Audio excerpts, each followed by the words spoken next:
नमस्कार सर्वांना, मी अक्षय पुन्हा एकदा माझ्या नवीन व्लॉगमध्ये तुम्हा सर्वांचं स्वागत करते।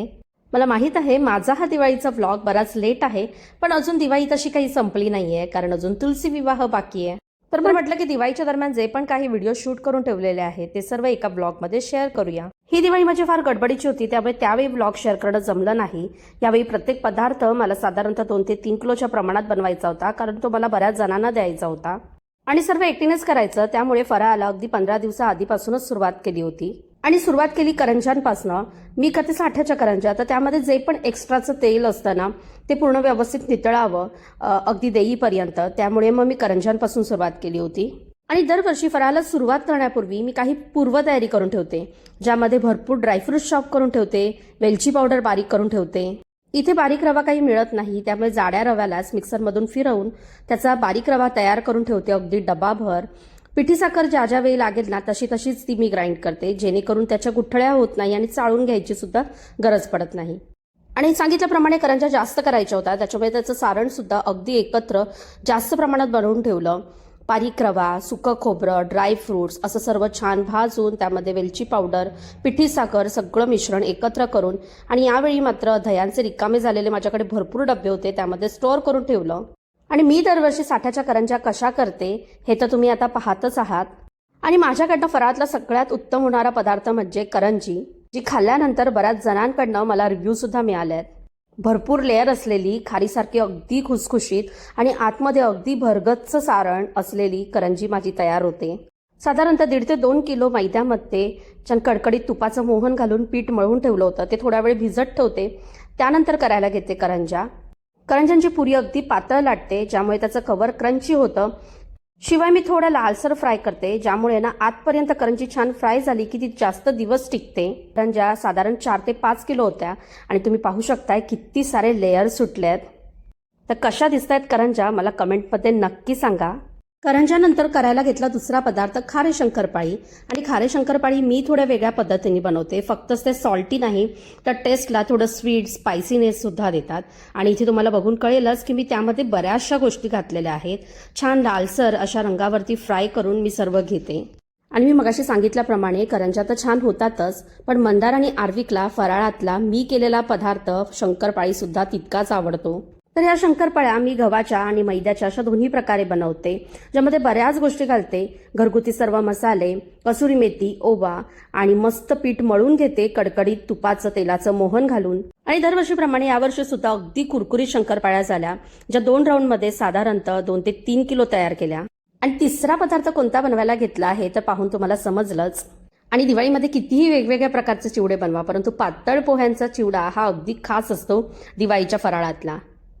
आणि आता या दिवसांमध्ये सगळ्यांच्या घरात दिसणारं चित्र म्हणजे तयार होणारे सर्व पदार्थांचे असे भरलेले डब्बे। आणि पुढचा पदार्थ तयार केला तो म्हणजे तिखट शेव। ज्यांना पण जास्त गोड आवडत नाही त्यांना आवडणारी ही शेव असते। शेव बनवण्याचा माझा हा 2nd राऊंड होता। एकूण मी जवळजवळ 2 किलो शेव तयार केली। आणि पुढचा पदार्थ म्हणजे एखादा फॉर्म आपण कसं फिल करतो, ज्यामध्ये मॅन्डेटरी फील्ड असतात आणि काही ऑप्शनल, तसा फराळातला चकली हा पदार्थ मॅन्डेटरी प्रत्येकाला आवडणारच असतो आणि इतर मात्र ऑप्शनल। त्याचमुळे मी सर्वात जास्त चकल्या बनवल्या होत्या, साधारणतः 4 ते 5 किलो। आणि त्यासाठी मी भाजणीचंच पीठ वापरलं, जे इथे इझिली मिळतं दिवाळीच्या दरम्यान। आणि सर्व चकल्या एकाच साईजच्या व्हाव्या ना, यासाठी मी ही अशी युक्ती करते, 2 कॉर्नरचा उपयोग करते आणि मग त्यानंतर चकलीला गोल गोल फिरवत जाते, ज्यामुळे ना हाताने असं फिरवल्याने ना ती घट्ट बसते, त्यामुळे फ्राय करताना ती अशी लूज होत नाही। आणि माझ्यासाठी सर्वात मोठा टास्क म्हणजे चकली तळणं। चकल्या तळताना लागणारं तेलाचं परफेक्ट तापमान, त्यामुळे चकली तळण्याचं काम ना मला अजिबात घाई गडबड न करता जपून करायचं असतं। शिवाय आर्विक स्कूलमधून येण्याआधी हातात घेतलेला पदार्थ पूर्ण करणं हा एक दुसरा टास्क असायचा। त्यामुळे काय करते, प्रत्येक पदार्थ करताना 2 कढया फ्राय करायला घेते, त्यामुळे थोडा वेळ वाचतो आणि झटपट होतं। तळून काढल्यानंतर ते एकमेकांवर न टाकता व्यवस्थित लागोपाठ उभ्या केल्या ना की व्यवस्थित तेल नितळतं। आणि याच्या ब्लॉगमध्ये खूप महत्त्वाच्या 2 टिप मी तुमच्यासोबत शेअर करणार आहे, त्यातली एक बऱ्यापैकी माहिती असेल। फ्रीजरच्या बाजूला ठेवताना तो रिव्हर्स फिरवून ठेवायचा, त्यामुळे ना आतल्या दाबामुळे पीठ बाहेर यायचं थांबतं। दुसरी महत्त्वाची टिप आहे, मला खात्री आहे ती बऱ्याच जणांना माहीत नसेल, कारण माझी मीच शोधून काढलेली आहे। कधीतरी ना चकल्या तळून झाल्यानंतरही त्या आतपर्यंत थोड्याशा नरम वाटतात, तर अशा वेळी पुन्हा डबल न तळता तुमच्याकडे जर मायक्रोवेव्ह असेल ना, तर मायक्रोवेव्हच्या ट्रेमध्ये एक साधारणतः 10 ते 12 चकल्या एकत्र 2 ते 3 मिनिटं गरम करायच्या. त्या थंड झाल्यानंतर इतक्या सुंदर कुरकुरीत होतात. हेच तुम्ही अगदी शेव, शंकरपाळी जर नरम वाटला त्याच्यासाठी सुद्धा करू शकता. तर या दिवाळीला मी एकूण कोणकोणते पदार्थ तयार केले ते सांगते. तर करंज्या केल्या, ओट्स कुकीजसुद्धा बनवले, खारे शंकरपाळी, 2 प्रकारचे चिवडे केले. त्यामध्ये पोहा कॉर्न कुरमुरा चिवडा आणि पातळ पोह्यांचा. शिवाय चकली, शेव, काही गोड शंकरपाळीसुद्धा बनवल्या होत्या अगदी थोड्या प्रमाणात, बेसनाचे लाडू. आणि त्यानंतर मला जसे जसे बॉक्स द्यायचे होते ना ते मी तसे पॅक केले, प्रत्येकी 2-2. आणि ज्यामध्ये ना तुम्हाला इथे मी ड्रायफ्रूट्स आणि डेट्सची बर्फीसुद्धा बनवली होती, ते सुद्धा पॅक केलेली दिसत असेल. आणि असे छोटे छोटे पॅकेट्स केले होते. तर कसे दिसत आहेत मी केलेला दिवाळीचा प्रत्येक पदार्थ, शिवाय त्याची पॅकिंग मला कमेंट बॉक्समध्ये नक्की सांगा. आणि आता 2 आठवडे कंटिन्युअसली मी फराळाच्या कामांमध्ये बिझी होती. त्यामुळे आज म्हटलं की आर्विकसोबत बसूया आणि काहीतरी दिवाळीनिमित्त ॲक्टिव्हिटी करूया. तर शॉपिंग करतानाच इथे मी काही प्लेन दिवे आणले होते त्याला कलरिंग करण्यासाठी, ते सुद्धा त्यांनी केले. सांगितल्याप्रमाणे बरेच दिवस मी फराळाच्या कामातच व्यस्त होती. त्यामुळे काल संपूर्ण दिवस पूर्ण घराची क्लिनिंग करून घेतली. आज सकाळी देवांना छान अंघोळ घातली आणि पूजा करून घेतली, कारण आज आहे वसुबारस, दिवाळीचा पहिला दिवस. मी भारतातून आणलेली गाईची आणि वासरूची मूर्तीसुद्धा माझ्या देवाऱ्यात आहे. त्यानंतर दाराबाहेर रांगोळीसुद्धा काढली. लग्नाआधी अगदी तासनतास बसून रांगोळी काढणारी मी आता 15 मिनिटात झटपट होणारी रांगोळी काढून उठते. आणि इथे मी आर्विकला दिवे पेटवून दिले. त्याला म्हटलं की तू तयार केलेले दिवे तुझ्या हाताने ठेव. शिवाय मी त्याला त्याच्या ड्रॉइंग बुकवरती आहे ना दिवाळीचं चित्रसुद्धा काढून दिलं होतं. घर, रांगोळी, कंदील, भाऊ बहीण, फटाके उडवताना पाऊस, चक्री, असं सर्व. म्हणजे तो थोडंसं मग्न होईल त्यामध्ये. नेक्स्ट धनत्रयोदशीला सॅटर्डे असल्यामुळे मंदारसुद्धा घरी होते. सकाळी सर्व आमचं आवरलं आणि आम्ही निघालो सोने खरेदी करायला. इथे अबुधाबीमधली मला सर्वात आवडणारी गोष्ट म्हणजे आम्हाला घरापासून प्रत्येक गोष्ट अगदी जवळ आहे. सर्व हे ज्वेलरी शॉप 2 मिनिटांच्या अंतरावरती आहे. त्यामुळे कुठल्याही गोष्टीसाठी लांब जावं लागत नाही. आणि म्हटलं की आज संध्याकाळी फार गर्दी असेल सोने खरेदीला, आपण सकाळीच जाऊया. आणि शिवाय मला इतर बरीच कामंसुद्धा होती. तर आम्ही आलो कल्याण ज्वेलर्समध्ये आणि इथून मी आज घेतला 5 ग्रॅमचा कॉईन. आणि म्हटलं की संध्याकाळी आपण पूजा करू, तर पूजेमध्ये सुद्धा ठेवता येईल. आणि आज इथे आपण केलेल्या सोने खरेदीसोबतच छोटासा स्वीट बॉक्ससुद्धा देत होते. आणि आपल्या सर्वांनाच माहिती आहे की सोन्याचे भाव किती गगनाला भिडलेले आहेत. तरीसुद्धा आजच्या शुभ मुहूर्तावरती आपण छोटंसं का होईना सोनं घेण्याचा प्रयत्न करतो. तिथून आम्ही निघालो आणि मग आलो चाट जंक्शनला. सकाळी घरातून निघताना नाश्ता मात्र झाला होता, पण आता दुपारी आहे ना लंचमध्ये काहीतरी चाट आयटम खाण्याची इच्छा होती, त्यासाठीच इथे आलो होतो. तर आम्ही मागवलं वडापाव, समोसा पाव, सँडविच, दही बल्ला चाट, असं सर्व. तिथून घरी आलो, थोडी रेस्ट घेतली आणि संध्याकाळी धनत्रयोदशीची पूजा केली. तर इथे आज घेतलेलं कॉईन, पैसे, स्वीट आणि धान्य स्वरूपामध्ये तांदूळ आणि धने मी ठेवले होते. आणि आम्ही तिघांनी मिळून छान अशी पूजा केली. नेक्स्ट डे रविवार होता. पुन्हा सकाळी माझं रुटीन सर्व सुरू झालं. थोडेफार बॉक्सेस पॅक करायचे होते आणि रविवार असल्यामुळे मंदार घरी, त्यांना म्हटलं की थोडं तुम्ही शूटसुद्धा करा. लग्नाआधी दरवर्षी आईला फराळामध्ये मदत करायचे, परंतु संपूर्ण एखादा पदार्थ एकटीने कधीच केला नव्हता. आणि लग्न झाल्यापासून प्रत्येक वर्षी फराळ बनवते, अगदी एकटी, कोणताही पदार्थ न चुकता, न बिघडता. यावर्षीसुद्धा इतक्या जास्त प्रमाणात बनवला आहे सर्वांना देण्यासाठी. यासाठी मी खूप जास्त मेहनत घेतली आहे आणि इतकी मेहनत करण्याची ताकद आणि आत्मविश्वास कुठून माझ्यात आला आहे मलासुद्धा माहीत नाही. पण म्हणतात ना, आवड असेल की सर्व शक्य होतं. आणि आमचं ठरलेलंच आहे, प्रत्येक वर्षी दिवाळीमध्ये आम्ही एक दिवस डिनरसाठी जातो. आज संडे होता, आज कुठलीही पूजा करायची नव्हती. पण आजचा दिवस बघितला ना कॅलेंडरमध्ये काहीच नव्हतं. तर मग आम्ही हा आजचाच दिवस ठरवला आणि गेले 15 दिवस मी कंटिन्युअसली काम करते. त्याच्यामुळे खूप थकली होती आणि मला ब्रेकची गरजच होती. सो आम्ही अबुधाबीमधल्याच आमच्या घरापासून काही अंतरावर असलेल्या वाया दिल्ली या रेस्टॉरंटला आलो होतो. आणि इथलं फूड खूप अमेझिंग आहे. तर इथे आम्हाला कॉम्प्लिमेंटरी पहिला पापड मिळाले होते. आणि मी ना हे असं मिंट चटणीसोबत पापड खाते, मला खूप आवडतं, खूप टेस्टी लागतं. तुम्ही ट्राय कधी केलं नसेल ना तर नक्की करून पहा. इवन कांद्यावरतीसुद्धा आहे ना काळी मिरी, लिंबू पिळून मस्त खायचं मिंट चटणीसोबत, खूप भारी लागतं. आणि सर्वात फेवरेट, सर्वात पहिला मंचाव सूप मागवला, जे आमचं ठरलेलंच आहे. त्यानंतर स्टार्टर, मेन कोर्स, असं सर्व एन्जॉय केलं. Food taste wise, quality wise एक नंबर होतं. खूप दिवसांनी काहीतरी वेगळं टेस्ट करायला मिळालं होतं स्टार्टरमध्ये, तेच नेहमीपेक्षा. आणि आज इथे सायडिंगमध्ये एक वेगळा प्रकार पाहिला, तो म्हणजे पपईचे स्लायसेस आहेत ना, असे स्वीट बनवलेले आहेत. रेस्टॉरंटचं नाव वाया दिल्ली असल्यामुळे भिंतींवरती दिल्लीचे फोटोग्राफ्स बघायला मिळतात. शिवाय रेस्टॉरंटचं ॲम्बियन्स हे असं आहे. दुसऱ्या दिवशी पहाटे लवकर उठलो, छान उठण्याने अंघोळ केली कारण आज होती नरक चतुर्दशी, आपला दिवाळीचा पहिला दिवस. खऱ्या अर्थाने आज दिवाळीला सुरुवात झाली. कार्रेट इथे काही फोडायला मिळत नाही आणि इतके दिवस फराळाचे केलेले सर्व पदार्थ देवापुढे ठेवले, नैवेद्य दाखवला, पूजा केली छान, अगदी घर प्रसन्न झालं.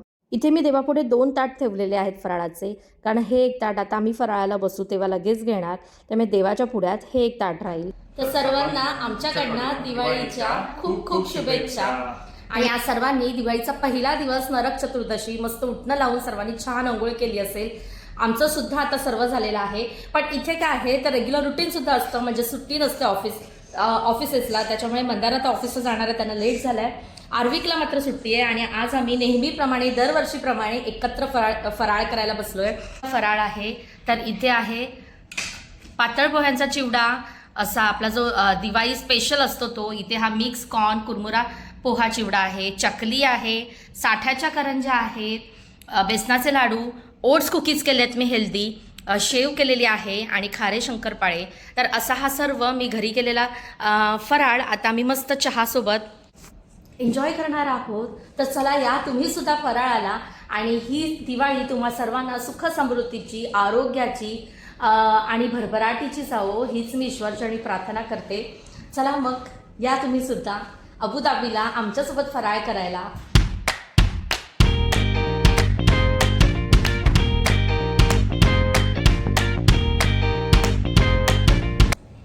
त्याचा फराळ खाऊ सगळा इतके दिवस करत होते, पण असं फक्त थोडंफार टेस्टला सगळं बरोबर आहे का यासाठी खाल्लेलं आहे. प्रॉपर अजून काहीच खाल्लं नाही, कारण बाप्पाला दाखवणं आपल्या शास्त्रानुसार महत्त्वाचं आहे पहिला, तर आपण ते फॉलो करतो.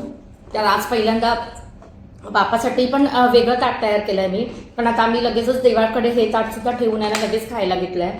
त्यामुळे मग बाप्पाकडे आणखी एक छोटंसं नैवेद्याचं ताट ठेवलेलं आहे आणि मग हे आता आम्ही सुरुवात केली आहे खायला. कसा आहे फराळ? छान आहे. चकली खाल्ली मी आता. छान आहे. प्रत्येक फराळ करताना मुलं तर त्यांना काही असतं, लगेच खायला पाहिजे असतं. तर आर्वी इतकं तंतोतंत मला सांगायचं ना, मम्मा मीठ असं आहे, मीठ तसं आहे, सगळं अगदी बरोबर सांगायचं ना सोनू. मी थोडंसं आता खोतं शेव खा, शंकरपाळी खा. खाऊन बघ ना. त्याला असं शंकरपाळी आवडलंय. बघू. खा. खा. बरोबर आहे. कशी आहे चकली? छान आहे. खाऊन बघ ना.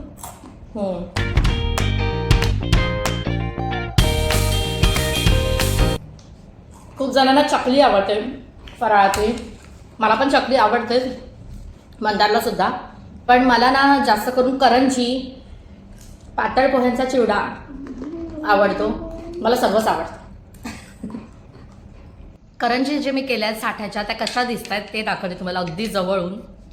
अशा दिसत आहेत, बघू शकता लेयर्स. आणि मी थोडं जास्त फ्राय करते, कारण आहे ना मग करंज्या मस्त टिकतात बरेच दिवस. फराळ झाल्यानंतर मंदार ऑफिसला गेले, त्यानंतर मी गेले रांगोळी काढायला. आर्विक घरी आहे म्हटल्यावरती त्याची माझ्यामध्ये लुडबुड असणारच, त्यामुळे त्याला न्यूजपेपरवरती मी रांगोळी दिली होती. म्हटलं की तू इथे काढ. आणि माझ्या फ्लोअरवरतीच माझी मैत्रीण राहते, तिचे छोटेसे ट्विन्स आहेत शिव आणि सई, ज्यांना आधीसुद्धा तुम्ही ब्लॉगमध्ये पाहिलं असाल. तर ते सुद्धा आर्विकसोबत रांगोळी खेळत होते, काढत होते, काय काय त्यांचं चालू होतं. आणि मी मात्र त्यांच्याशी गप्पा मारता मारता माझी रांगोळीसुद्धा काढत होते. आता इतक्या वर्षानंतर रांगोळीची सवय गेली आहे, त्यामुळे जशी जमेल तशी छोटीशी झटपट रांगोळी काढते. आणि इथे काही कंदील घराबाहेर लावू शकत नाही, त्याच्यामुळे विंडोलाच लावावे लागतात. आणि आता दिवाळी दरम्यान घर असं दिसतंय. संध्याकाळी आम्ही मैत्रिणींच्या सर्व फॅमिलीने सोबत एकत्र फराळ केला. नेक्स्ट लक्ष्मीपूजनाला मंदार ऑफिसमधून संध्याकाळी घरी आल्यानंतर आम्ही तिघेही छान तयार झालो. पूजा मी मांडून ठेवली होती, आरती केली, धुपारत केली, पुरणपोळी केली होती, मी त्याचा नैवेद्य दाखवला आणि मग घरातच आम्हा तिघांचे फोटोज काढले. आणि इथे आम्ही दरवर्षी यांना लक्ष्मीपूजनाच्या दिवशी छान साडी नेसून तयार झालेलो असतो, त्यामुळे सर्व मैत्रिणी एकत्र भेटतो फॅमिलीसोबत. यावर्षीसुद्धा प्रत्येकाच्या घरी गेलो, थोडा वेळ बसलो फराळासाठी आणि छान फोटोज काढले. नेक्स्ट पाडव्यानिमित्त मंदार आणि आर्विकला ओवायला सुद्धा, पण व्हिडिओ काढायचा मात्र तो राहून गेला. ब्लॉगमध्ये मी माझ्या फॅमिली आणि फ्रेंड्ससोबत अबुधाबीमध्ये दिवाळी कशी साजरी केली, शिवाय अबुधाबीमध्ये इतक्या जास्त प्रमाणात फराळ एकटीने कसा सर्व बनवला हे शेअर केलं आहे. तर व्हिडिओ कसा वाटला मला कमेंटद्वारे नक्की कळवा. लाईक, शेअर, सबस्क्राईब करायला विसरू नका. पुन्हा भेटू, तेपर्यंत काळजी घ्या. बाय.